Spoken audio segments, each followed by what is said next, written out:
mga mamamayan ng Malhakan, panahon na upang pagsisihan ang ating mga pagkakasala at tumakbo sa awa ng Diyos sa pamamagitan ni Jesucristo na umabot sa inyo at nanliligaw sa inyo sa araw nito na magsisi. Kaibigan, wala nang panahon. Hindi nyo alam na ilan sa tao sa lugar na ito malamang ay inahanda na ang kanyang kabaho ngayong araw na ito. Hindi nyo alam na ilan sa mga tao na naririto ay inihanda na ang kanyang bulaklak sa araw na ito. Ang tao ay bulag. Hindi niya nakikita ang araw-araw na katarungan ng Diyos na bumabagsak sa kanyang harapan. Sa mga taong namamatay, sa mga taong binuburol. Bulag ba tayo para hindi makita na ang Diyos ng katarungan ay pinapataw niya ang kanyang hustisya para sa ating mga makasalanan? Walang pag-asa sa buhay na ito. Ikaw na nakaririnig ng tinig na ito at nakatingin sa akin, mamamatay ka, sabi ng Bible. For us it is appointed unto man wants to die, but after this the judgment. Walang katiyakan ng buhay sa buhay na ito. Ang tao ay mamamatay dahil siya ay nagkasala sa Diyos. For the wages of sin is death. Ang kabayaran ng kasalanan ay kamatayan.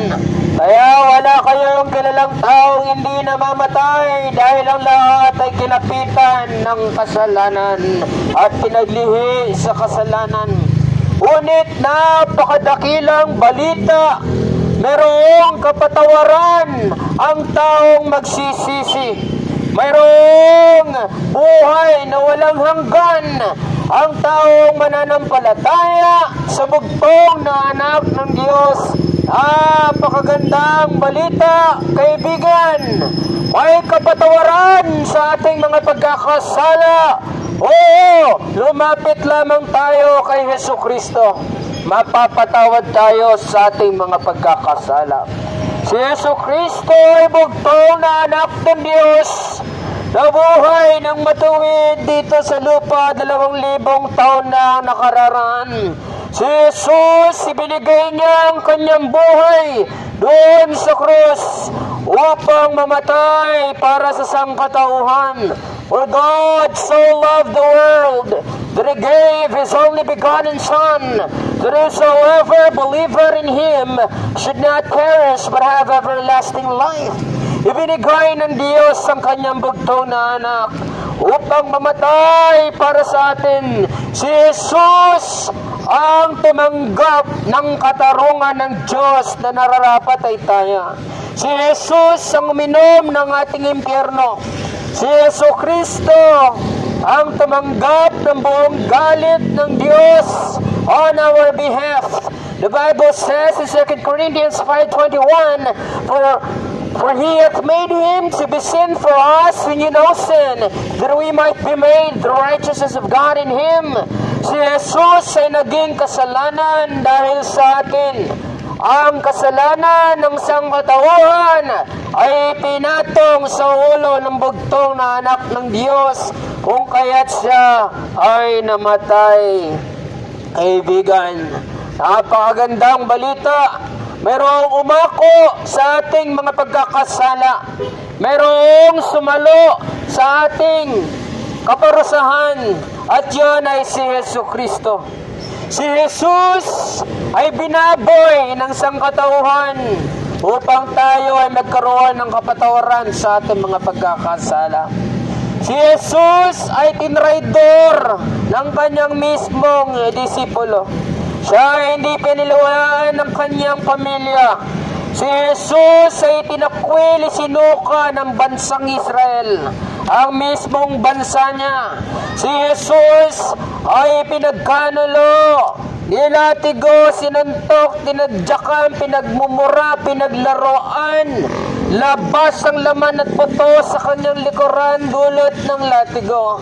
Si Jesucristo ay pinaglaruan ng taong bayan, binugbog ng taong bayan, at pinako sa krus, hinubaran, pinaglaruan ang kanyang damit. Ngunit sa kabila ng lahat ng kanyang dinanas, nagawa niya pang sabihin, Ama, patawarin mo sila, hindi nila alam ang kanilang ginagawa. Kaibigan, si Jesus ay namatay para sa iyo, para tubusin ka sa iyong mga pagkakasala. Dahil alam ng Diyos na ang buhay sa mundong ito ay may hangganan dahil sa kasalanan. Ngunit anong pag-ibig ng Diyos?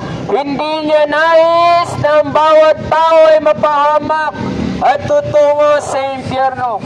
God is not willing that any should perish, but that all should come to repentance. Magsisi tayo sa ating mga pagkakasala, kaibigan. Huwag pagmatigasin ang puso.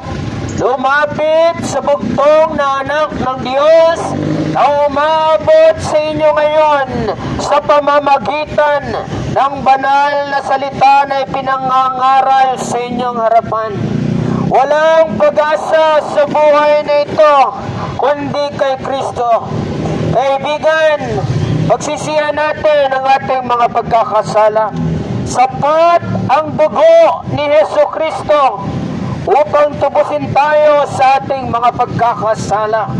Sapat ang kanyang kamatayan upang patawarin tayo at idugtong muli ang ating ugnayan sa Diyos sa pamamagitan ni Jesus na tagapamagitan. For there is one God, there is one mediator between God and man, the man Christ Jesus. Kaibigan, pagsisihan natin ang ating mga pagkakasala. Magsisi tayo sa ating mga atraso sa Diyos at nakabukas ang kamay ng Panginoon sa lahat ng taong lalapit sa Kanya. Lahat ng tao sa lugar na ito ay iniimbitahan ng Diyos na lumapit sa Kanyang bugtong na anak. Ang lahat ng tao na lalapit ng may pagpapakumbaba at pag-amin sa kanyang pagkakasala ay hindi mapapahiya. Hindi mapapahiya. Nariyan ang